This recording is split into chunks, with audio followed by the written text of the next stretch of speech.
Muy buenas noches, doctoras y doctores, amigos y amigas. Bienvenidas y bienvenidos a esta nueva temporada de su programa Contacto Legal. Empezamos la séptima temporada y este es el episodio de estreno. Además, que lo estamos transmitiendo a través de esta plataforma que es TikTok para todas y todos ustedes. Mi querido Julio, muy buenas noches. Muy buenas noches, querido Cristian. Qué gusto verte. Feliz de reencontrarme contigo y con nuestro amado público. Y esta vez estrenando, en efecto, como tú bien has dicho, a través de TikTok. Espero que nos vaya bien en esta experiencia tan moderna. Y estamos además cargados en esta oportunidad para esta nueva temporada de temas interesantes, coyunturales y por tanto vamos a ponernos en asunto con un tema controvertido, pero fundamental para el debate público, querido Cristian. Así es, efectivamente, la Facultad de Derecho de la Universidad Continental ha propiciado este espacio desde ya 3 años atrás, este es el cuarto año, justamente para tratar temas sobre como el que vamos a conversar el día de hoy.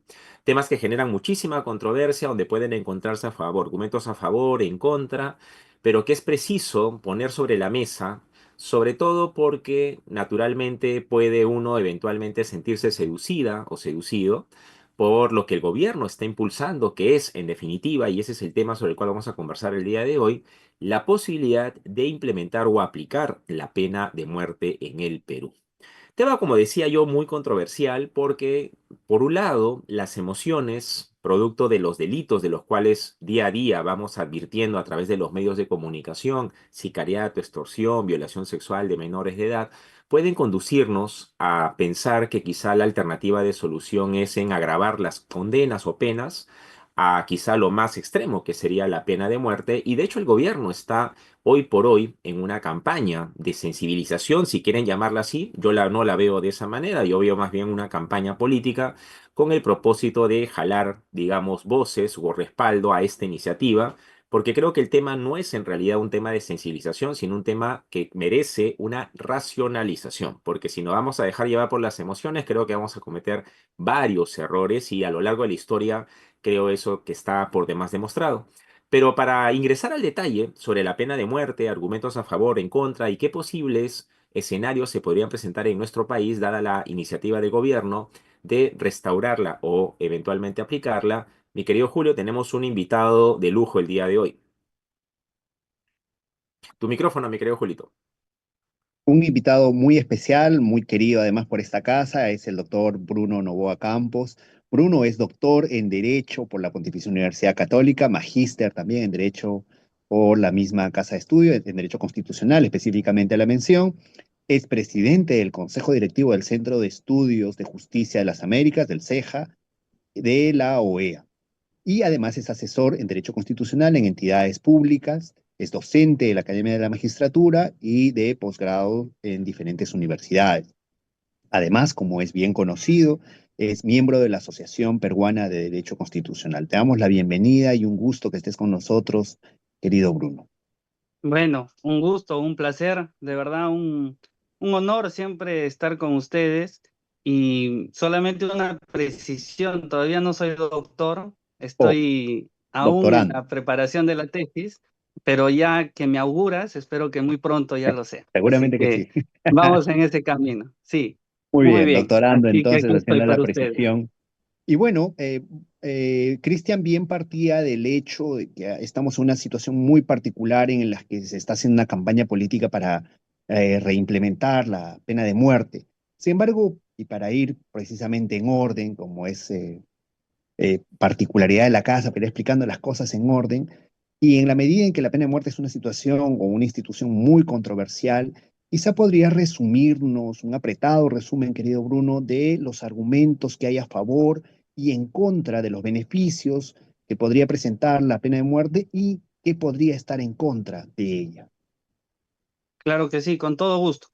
Bueno, a ver, entramos efectivamente en un tema bastante delicado por todo lo que conlleva detrás, pero se han establecido por parte de la doctrina y por parte también de algunos de los países que aplican la pena de muerte y otras organizaciones que no la aplican, diferentes criterios, ¿no? Que nos permiten tener un punto de partida por el cual evaluar efectivamente, como bien han dicho, algunos argumentos a favor y en contra, ¿no? Si empezamos por los argumentos a favor, ¿no? Lo primero que se señala es que debería de tener la aplicación de la pena de muerte una suerte de efecto disuasivo, ¿no?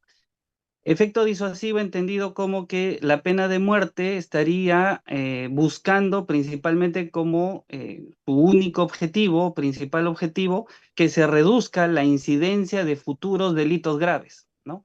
Y con esto se crea un mayor temor a que los potenciales delincuentes vuelvan a delinquir, ¿no? Entonces, es una suerte de efecto disuasivo como, digamos, un primer argumento a favor y que, digamos, lo tienen como bandera, repito, algunos de los países que aplican esta pena de muerte, ¿no? Y también una parte de la doctrina que la respalda.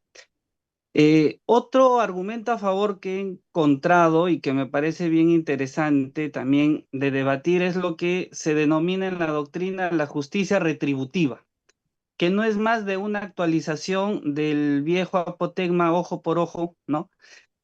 Pero que básicamente lo que busca es que hay ciertos delitos que suelen ser tan atroces, ¿no? Para la humanidad, digamos, o para la civilización, que la única pena justa y proporcional sería la muerte del culpable, ¿no? Entonces es como una actualización de este viejo apotegma que ya lo han venido a denominar como justicia retributiva, ¿no? Eh, Hay otra también, digamos, argumento a favor, que es lo que ellos llaman la seguridad para la sociedad, ¿no? Digamos que esto de acá, al eliminar a los criminales peligrosos, ya evitamos pues la posibilidad de que reincidan, ¿no? Porque ya básicamente ya no habrían esos criminales, ¿no? Claro, como lo que se Entonces, dice coloquialmente es muerte del perro, muerta la rabia, ¿no? Una cosa así, ¿no? algo Ujú, así, efectivamente, y eso ya traería la seguridad para la sociedad. ujú, Y digamos que hay otro elemento que ya últimamente se ha ido trabajando, sobre todo en la doctrina norteamericana, que es lo que ellos denominan el ahorro económico, que ya trae como consecuencia justamente evitar de que hayan criminales peligrosos en prisión, porque esto acarrea, como sabemos, un costo para el Estado, ¿no? Desde el desayuno, la alimentación, hasta mantener la celda en donde ellos están. ujú, Eh, y digamos que para cerrar todos los argumentos a favor, esto de acá, como bien también comentaban al inicio, está muy cerca con una respuesta a la indignación social, ¿no? ujú, Es decir, la sociedad se indigna, entonces en este tipo de delitos especialmente crueles, digamos que el gobierno está en sintonía con la indignación social y esto pues fortalece, entre comillas, la confianza de la sociedad hacia el gobierno de turno, ¿no? ujú. Esto básicamente son, digamos, de manera muy resumida los argumentos a favor, ¿no? Bueno, si queremos poner en balanza, en contra, los argumentos en contra ya han sido trabajados de manera orgánica, digo orgánica porque acá ya también suman las diferentes instituciones, sobre todo de derecho internacional de los derechos humanos, ¿no? No solamente las organizaciones oficiales de la ONU y los tres sistemas regionales, el interamericano, el europeo y el africano inclusive, sino también digamos, los diferentes grupos activistas, ¿no? Sobre todo la Human Rights y Amnistía Internacional, que son las que en los últimos 30 años han ido trabajando por esta doctrina abolicionista, ¿no? De la pena de muerte. Entonces, entre las principales características, resumiendo, primero, quizás lo que más sale a relucir es la posibilidad de un error judicial, ¿no? Eso es característico, incluso lo hemos visto graficado en diferentes series de televisión y películas, ¿no? En donde efectivamente siempre un sistema judicial no va a ser del todo fiable, entonces siempre va a haber por ahí un error, ¿no? Más aún dependiendo del sistema de justicia, ¿no? Si queremos hacer, digamos, un paréntesis en el caso peruano, nuestro sistema de justicia tiene un alto porcentaje de sus, digamos, 3.600 jueces a nivel nacional, estamos hablando más o menos del 60 o 65% que no son titulares, Ujú, ¿no? Entonces, siempre hay esa, digamos, margen de poder equivocarse, ¿no? Más aún si es que puede ser un juez, mañana más tarde un abogado que ujú. puede ser puesto temporalmente justamente Claro. y luego retirado del cargo, ¿no? Entonces, esta posibilidad del error judicial es bastante, digamos, muy citada como una de las principales características en contra, ¿no? Y más aún si es que ya pues la equivocación es irreversible, ¿no? O sea, ya, salvo que hagamos, digamos, algún tipo de, digamos, retroceso en el tiempo, Retroceso en el pero tiempo. es, claro, ya es irreversible la pena de muerte, así que significa que no se puede corregir el error. Ujú. Lo otro que también es bien interesante es una estadística que he estado revisando, sobre todo en los países que se han estado aplicando esto en mayor medida y que lo publicitan, porque no todos los países lo publicitan. Por ejemplo, Corea del Norte y China no publicita, digamos, en una data oficial cuál es el número de pena de muerte, ¿no? De aplicación de la pena de muerte. Pero en algunos estados de Estados Unidos o en Arabia Saudita, por ejemplo, sí hay cierto porcentaje de ineficacia en la medida disuasoria, ¿no? Es decir, se aplica la pena de muerte, pero pasado un determinado tiempo regresa el nivel de criminalidad tan igual que estaba antes de la aplicación de la pena de muerte, ¿no? Entonces, hay ahí una suerte de medición que, digamos, no cumpliría el objetivo que, para el cual supuestamente estuviera pensado, ¿no? Claro. Lo otro es que, claro, con esto ya viene el tema de, y aquí quizás empezamos a tocar un tema más delicado, la famosa violación de los derechos humanos, ¿no? Mm. Justamente como decía, esto de acá es promovido por diferentes instituciones internacionales, ¿no? Las, digamos, orgánicas y las que refuerzan a través de su trabajo en las ONGs, pero esto de acá, digamos, ya podemos entrar a debatir porque hay cierta parte de la doctrina que, si bien es cierto, apoya la violación de derechos humanos, hay otra que dice, bueno, hay que un poco empezar a debatir sobre esto porque hay zonas grises, Mm. como por ejemplo la vulneración de derechos humanos de aquellas personas que no respetaron otros derechos humanos, ¿no? Sea como fuere, es otro argumento a favor porque, digamos, los derechos humanos han ido, digamos, progresivamente avanzando y no puede haber un retroceso en ello, ¿no? Estos básicamente, de manera resumida, los principales Bien, de argumentos a favor y en hecho, contra. bastante claro para hacer, como tú decías, una balanza, ¿no? Poner en equilibrio, porque finalmente este es un espacio para que el público se informe, más allá de adoctrinar bajo determinada postura a las personas que nos están siguiendo y escuchando. Pero vamos ahora, quizá ya a lo que nos atañe concretamente. El tema de la pena de muerte en el Perú no es para nadie una novedad, una sorpresa, porque sabemos perfectamente que han habido episodios y momentos en los que esta pena ha estado vigente en el Perú. De hecho, hay hasta, como tú decías, episodios históricos relevantes que, por lo menos para quienes hemos estudiado el derecho, han puesto sobre la mesa lo del error judicial, ¿no? Como el tema del monstruo de Armendáriz, por ejemplo, casos así de esa índole, de esa sensibilidad, y que ponen de manifiesto que el tema de la pena de muerte no es algo que solamente habría que pasar por el tamiz de las emociones, sino de la razón. Y en ese sentido, mi querido Bruno, podríamos hacer entonces este ejercicio.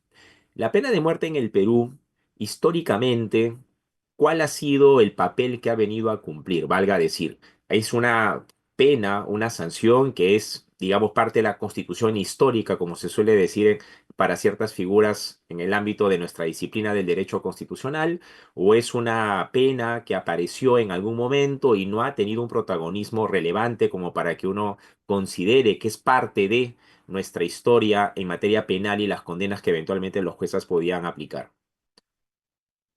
Ujú. Sí, es una buena pregunta porque nos pone en contexto, ¿no? Correcto. Entonces, siempre la pena de muerte ha estado relacionada a la Constitución desde los inicios de la República, ¿no? He estado haciendo una revisión rápida de las, digamos, constituciones que han ido recogiendo la pena de muerte y efectivamente encontramos diferentes articulados a lo largo de las constituciones que la han ido recogiendo, pero cada una le ha ido añadiendo un matiz. Ujú. Ahora, entiendo que ese matiz ha ido también de la mano del contexto y de la coyuntura del momento, ¿no? Que siempre ha ido modificando, digamos, las emociones incluso de los padres de la patria, ¿no? Exacto.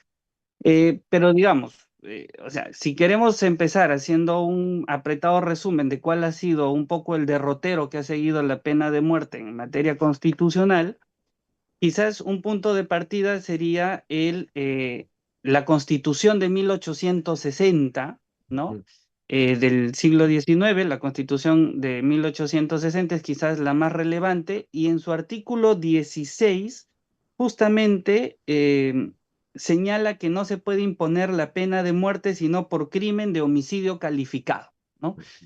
Y esto de acá es interesante porque, digamos, el homicidio calificado era para mediados del siglo XIX una quizás de las principales atribuciones que había, en la cual no se podía medir, ¿no? Sus límites. Ok. Entonces, prácticamente la sociedad política y cultural del momento, inclusive, como bien sabemos, la historia constitucional ha estado de la mano con la búsqueda del poder, ¿no? Ujú. Entonces, habían muertes de diputados, habían muertes de senadores, habían muertes de importantes líderes, digamos, no solamente en Lima, sino en provincia, que justamente se lo hacía por llegar al poder, ¿no? Entonces, quedaban muy impunes estos homicidios, y justamente el fragor del momento impuso de que por primera vez se incluyera el homicidio calificado, ¿no? Claro, Entonces era, digamos, uno de los delitos. con este interés que Sí, tú decías de disuadir el desarrollo de esa conducta, o sea, ese razonamiento que sí es permanente en nuestro sistema de a más pena, menos índices o posibilidades de que ese delito se vaya a cometer, ¿no? Siempre el efecto disuasivo presunto, ¿no? exacto, presunto. Y sobre todo si hacemos el ejercicio, como bien señalaste, a nivel histórico constitucional, Ujú. ese supuesta, digamos, objetivo que se buscaba no se logró, porque tan solo 15 o 16 años después vino la Guerra del Pacífico. Y 5 años antes teníamos muchos de nuestros políticos ya muertos justamente por homicidio calificado, ¿no? Entonces la pena quedaba impune, y muchos de los que se mataron tampoco, no, digamos, trajo un efecto disuasivo, ¿no? Tal como se lo buscaba. Digamos, esto fue lo que marcó el siglo XIX, y la principal constitución, digamos, que la trajo, la de 1860. Y de ahí ya podemos dar un salto al siglo XX y centrarnos en la Constitución de 1920, ¿no? Esta Constitución que también tiene un contexto histórico muy interesante, no solamente por la época de Leguía, sino porque marcaba también el activismo político de la época. Recordemos eh, los movimientos sociales que habían, incluso desde la universidad, ¿no? Huancayo, que conoce muy bien Julito, era muy activo ya desde mediados del siglo XX, y esto llegaba pues hasta las casas superiores de estudios más conocidas en Lima, como por ejemplo era la Casona de San Marcos, ¿no? Entonces, en ese flor, ¿no? Muy interesante, se incorpora en el artículo 21, además del homicidio calificado, la traición a la patria, ¿no? Y esto es muy interesante porque por primera vez incluye acá ya desde 1920 en nuestra Constitución este concepto, digamos, que no se había visto antes, pero que ya para la época, digamos, los legisladores del momento y los padres de la patria impulsaron su inclusión, ¿no? Y no lo pensaron solamente para guerra civil, sino lo pensaron como traición a la patria, que podía haber incluso En dentro tiempos de de paz. nuestra patria, ¿no?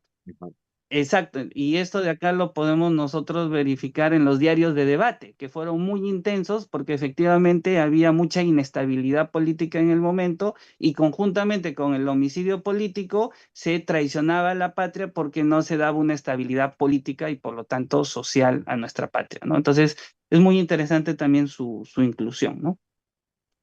Bueno, el otro rápidamente repasando, Constitución es la de 1933 en su artículo 54, que repite también la traición a la patria y el homicidio calificado, pero acá pasa algo muy particular, porque ya para el 33, recordemos, había entrado Óscar Benavides, ¿no?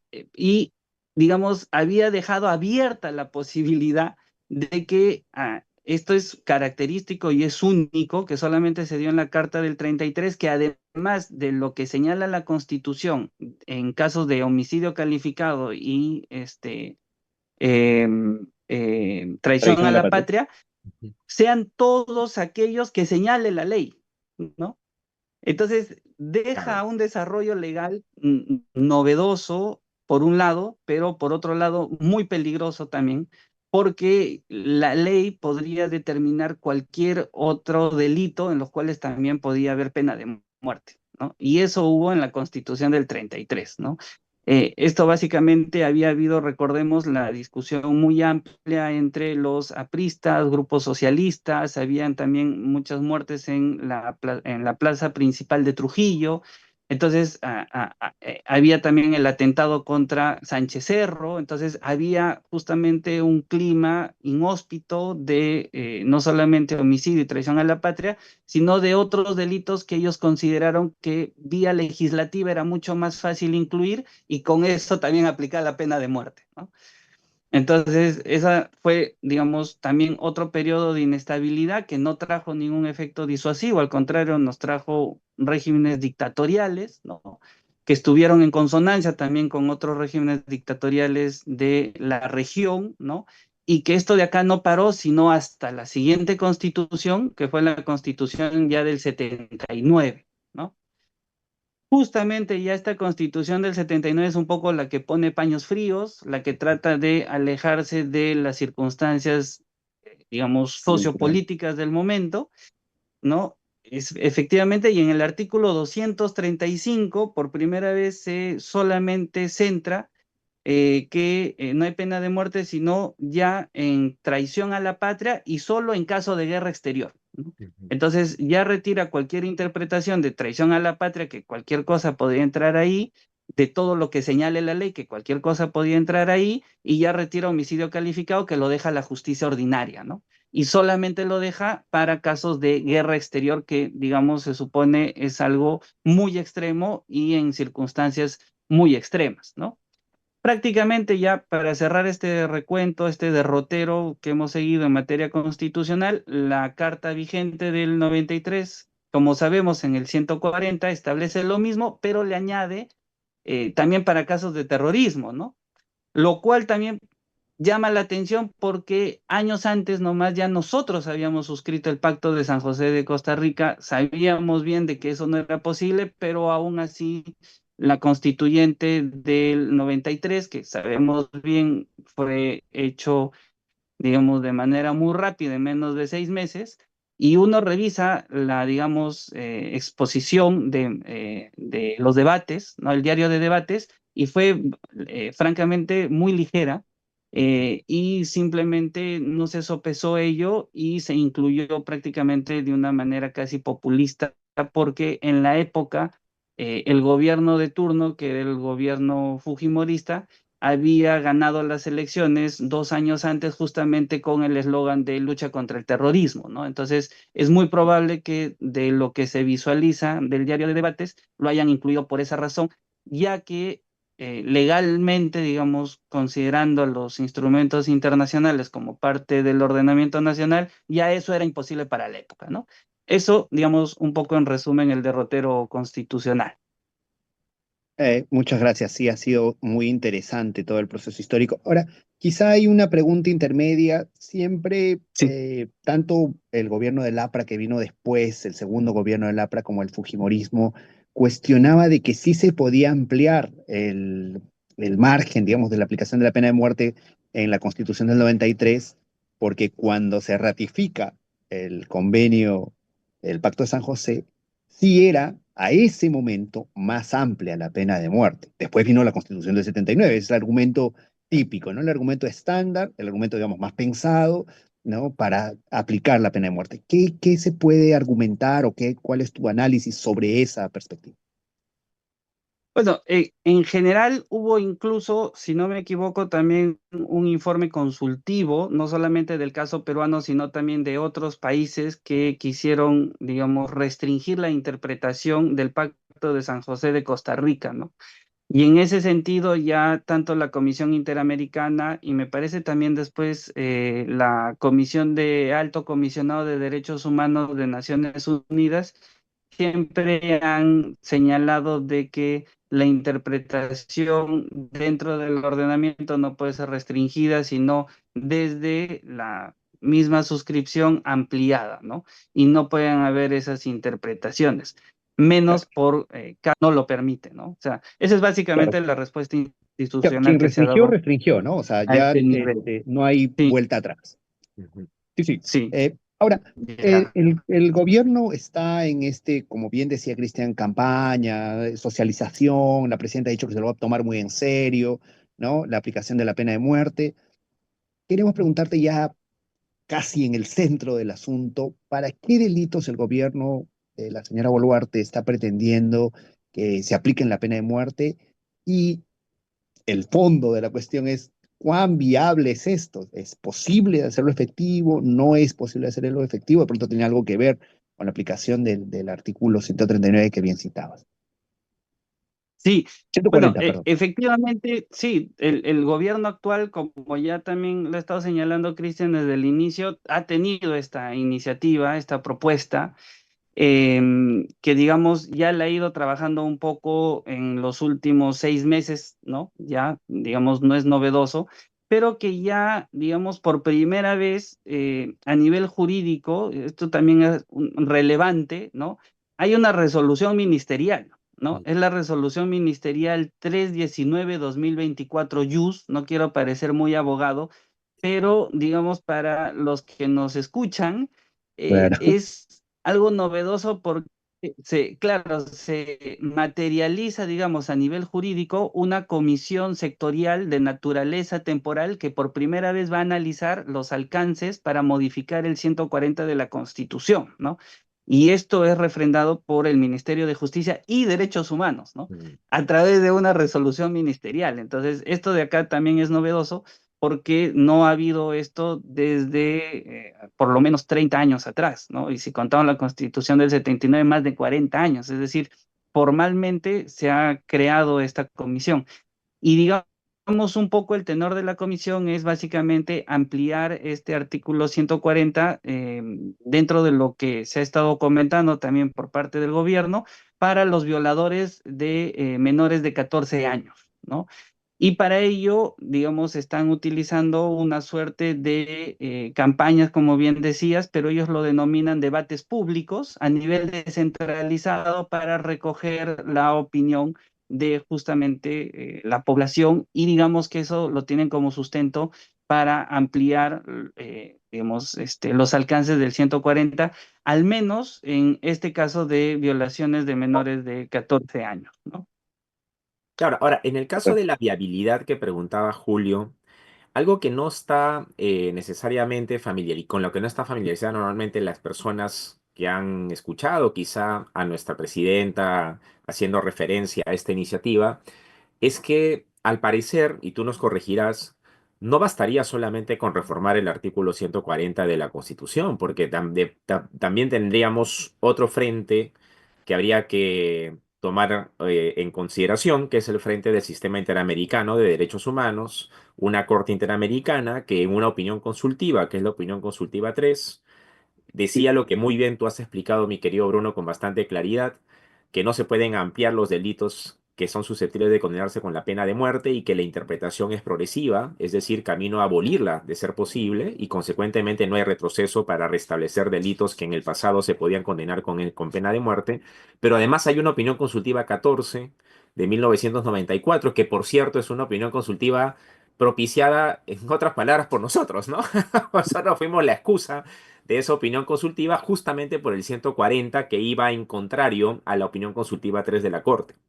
Entonces, para quizá atacar lo que bien planteaba Julito al final de su pregunta. En efecto, lo que se quiere es reformar el 140 porque habría que meter más delitos y lo que se quiere eso es por parte del gobierno. Pero ya, tú reformas la Constitución y eso es frente interno, pero ¿cuál es el frente externo? Que también no podemos desentendernos de ese frente externo. En esa lógica, mi querido Bruno, para que nuestro público tenga la figura completa, ¿cuáles serían los elementos de carácter externo, valga decir, de los tratados del sistema interamericano, que deben estar también en consideración si se decide hacer esa modificación al artículo 140 y a qué se podría haber expuesto el Perú si no hace lo que correspondería hacer frente al sistema interamericano en el marco de una posible reforma del artículo 140.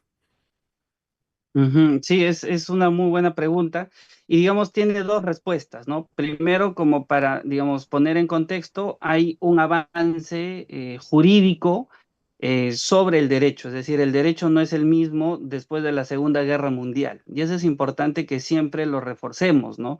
Es decir, después de los juicios de Nuremberg, de los 13 juicios de Nuremberg, vienen los procesos de Tokio, vienen los casos independientes de las cortes ad hoc, como la ex Yugoslavia, por ejemplo, y cerramos con la Corte Penal Internacional. Y todo ello, digamos, fue un antecedente para la instalación de un organismo internacional, que es la Organización de Naciones Unidas, y conjuntamente con ellos tres grandes organismos regionales, ¿no? El interamericano, el europeo y el africano. Ujú. Ahora, ¿por qué es importante recordar ello? Porque justamente a raíz de este avance post Segunda Guerra Mundial, ya el derecho, decía, no es el mismo, ya que se ha incorporado una nueva disciplina, que es la denominada Derecho Internacional de los Derechos Humanos.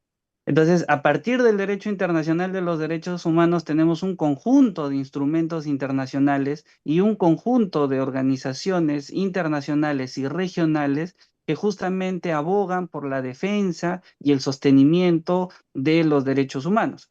Y en ese marco es que a nivel regional, nosotros tenemos, entre tantos otros, uno quizás de los más importantes, un instrumento internacional que rige para todo el continente, que es la Convención Americana de Derechos Humanos, ¿no? En la cual, entre otros, señala de manera muy clara que no se puede aplicar la pena de muerte, ¿no? Se la tiene que abolir. Y esto en consonancia con lo bien ya que han señalado ustedes, con la doctrina y con el avance institucional. Es en ese contexto que el derecho nacional, el derecho peruano también se inserta. Entonces, cuando hay este tipo de propuestas, tenemos que ponerlos en contexto. Y, y en ese sentido o en esa línea, lo primero que tenemos que hacer es denunciar ese pacto, denunciar esta Convención Americana de Derechos Humanos.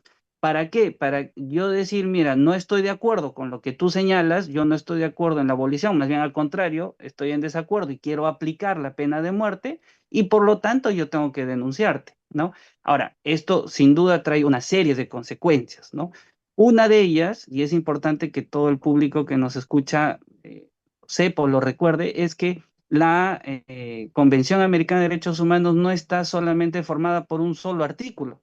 La Convención Americana de Derechos Humanos tiene una serie de artículos, una serie de garantías justamente, digamos, que a nivel interamericano es el refuerzo o el apoyo para que en sede nacional, cuando se vulneran diferentes derechos humanos, nosotros podamos acceder a esta defensa y esta garantía interamericana. Entonces, la primera consecuencia es que al salirnos o al denunciar el Pacto de San José, yo pierdo el resto de garantías, ¿no? O sea, es algo irresponsable, si es que lo queremos ver así, porque no solamente es un artículo, sino es un conjunto normativo garantista de derechos humanos a nivel interamericano. Entonces, ese es el primer punto de decir o de la respuesta de si es viable o no. Bueno, no es viable, en tanto primero tendríamos que denunciar este pacto con las consecuencias que ya señalé, ¿no? Ahora, el denunciar la Sí, convención, solamente para terminar, mi querido Julio, está bien, está bien. además de perder todas esas garantías que el Pacto de San José nos flanquea y que de hecho son garantías porque funcionan como salvaguardas frente al ordenamiento interno que nos puede eventualmente generar algún tipo de violación a los derechos. Es como los titulares de la defensa de nuestros derechos son nuestras autoridades, pero ante la falta de estas o la imposibilidad de que puedan darlos una adecuada protección, por eso existen los sistemas de protección de los derechos humanos bajo esa lógica de la subsidiariedad o complementariedad. Pero lo que quizá habría que poner sobre la mesa, mi querido Bruno, y es lo que la gente también tendría que tener claro es, si nosotros denunciamos la Convención Americana y perdemos esas garantías que tú bien mencionabas, también perdemos la posibilidad de acudir a la Corte Interamericana de Derechos Humanos, o eso no se afecta. Sí, efectivamente. Es decir, por eso empecé por que el derecho ya es diferente post Segunda Guerra Mundial. Entonces, nosotros nos incorporamos dentro de un sistema interamericano de protección de derechos humanos.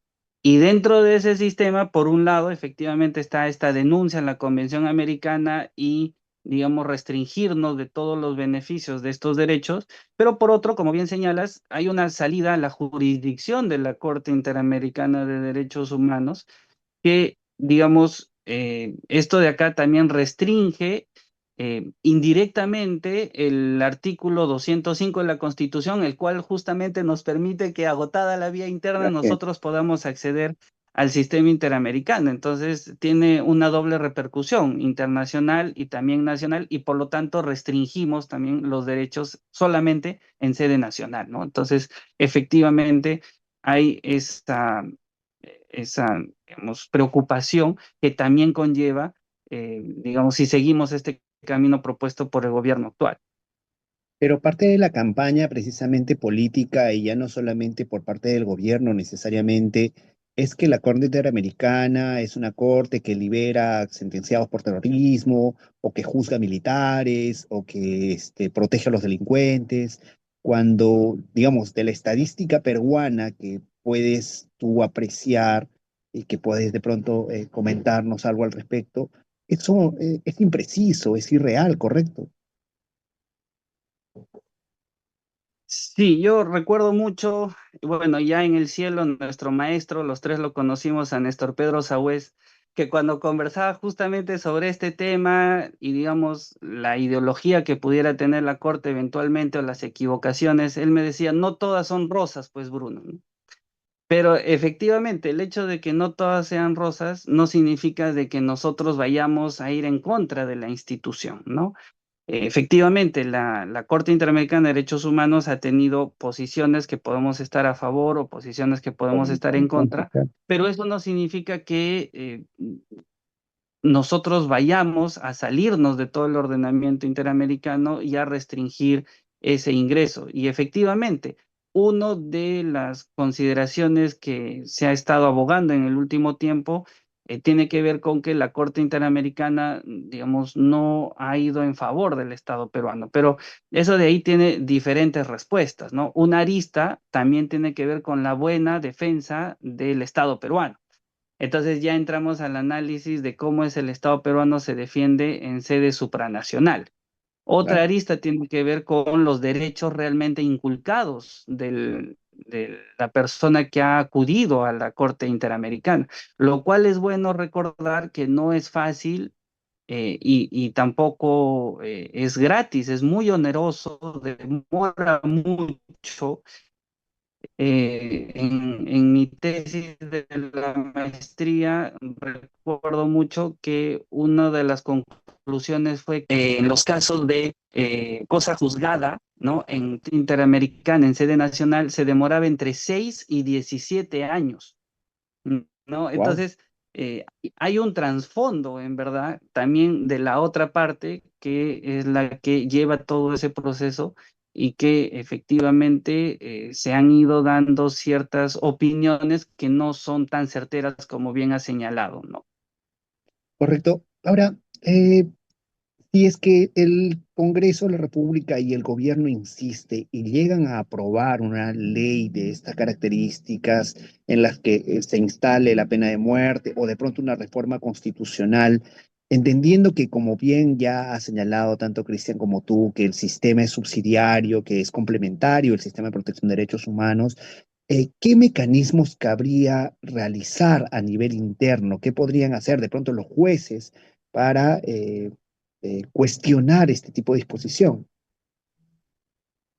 Es una pregunta muy difícil porque, digamos, en la línea que hemos seguido nosotros, primero, si es que llegaran a tener, digamos, llegaran a concretar esta propuesta, se tendría que, uno, salir del Pacto de San José, ¿no? Lo cual ya, digamos, nos limitaría cualquier acceso interamericano y es una restricción muy importante, diría yo calamitosa, ¿no? Y lo otro es que si es que tuvieran ellos y lograran su objetivo, eh, al modificar la Constitución, tampoco ya cabría, digamos, porque está en la Constitución una ley, es decir, ya estamos hablando de un rango constitucional. Entonces, la situación se pone color de hormiga porque, digamos, cambiarían la Constitución y nos retiraríamos del sistema interamericano. Se rompe principios básicos de derechos fundamentales, que son los que hemos mencionado, que estarían ahora expuestos frente a la incorporación constitucional y ya no cabría la aplicación del 205 porque no tendríamos a dónde ir. Entonces, Claro, digamos que objetivamente hablando, quedaría el control legislativo y político quizás y que salga a relucir algunas entidades que no han, que han estado calladas estos últimos años, otro como la factor. Defensoría del Pueblo, por ejemplo, ¿no?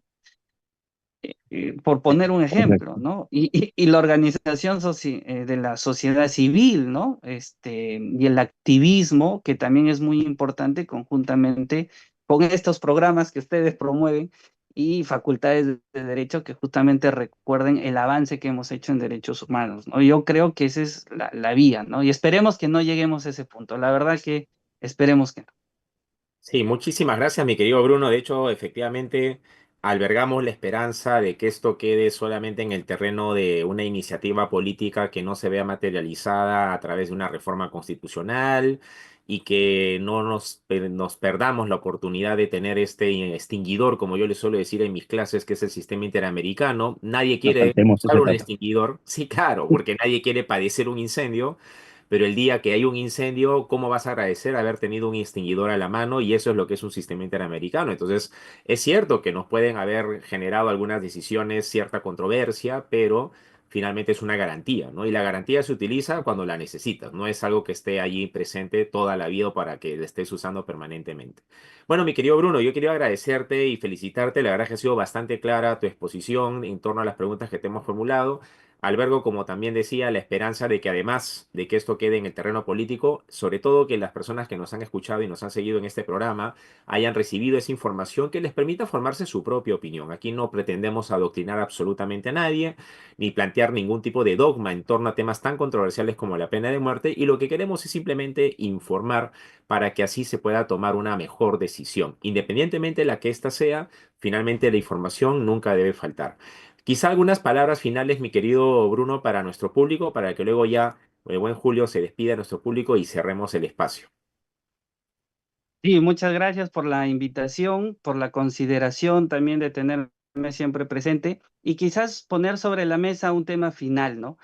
He pensado mucho desde la invitación que amablemente ustedes me cursaron en proponer, digamos, algo que no llegue a tal extremo. Y yo creo que hay que recordar en este punto la importancia de la política criminal, ¿no? La política criminal tiene muchas aristas, inclusive dentro del Ministerio de Justicia tenemos una Dirección General de Política Criminal, tenemos, digamos, entidades castrenses, tenemos direcciones estratégicas de lucha contra la criminalidad. Hace poco hubo una comisión multisectorial justamente de seguridad ciudadana y yo creo que no solamente considerando todos estos organismos y todos estos especialistas, sea una respuesta satisfactoria a la pena de muerte. Me parece que eso significa que el Estado está omitiendo su labor de política pública en materia de criminalidad y lucha contra la criminalidad.